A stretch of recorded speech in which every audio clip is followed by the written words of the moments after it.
Approximately 17,000 pairs of children's shoes lined Pennsylvania Avenue in Washington on Saturday, April 5th, in a memorial for Palestinian children killed by the Israeli military since October 2023. Tiny ballet flats, palm-sized flip-flops, and Velcro-strapped sneakers illustrated with characters from Frozen were donated to the People's Forum, who placed them on the ground in a neat line that split a crowd of tens of thousands of pro-Palestinian protesters who gathered in view of the United States Capitol for last weekend's March for Palestine.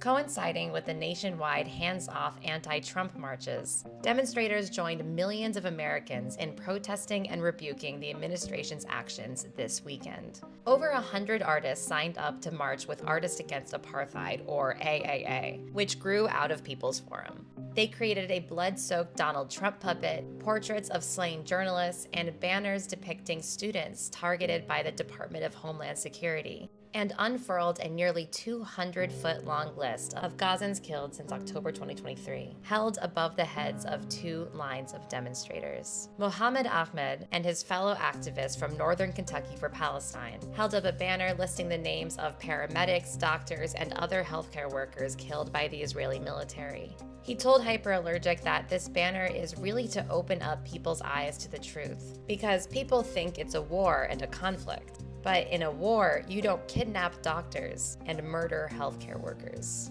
It was a weekend filled with protests and art. From New York City to Washington, D.C., from Los Angeles to Boston, hundreds of thousands of people also took to the streets for the hands-off protests, in a massive show of anti-Trump, anti-Musk, anti-fascist mobilization, with protesters holding up countless handmade placards, elaborate illustrations, and in-your-face effigies. Jaylen Strong, an AAA organizer, told Hyperallergic, "Art is a tool.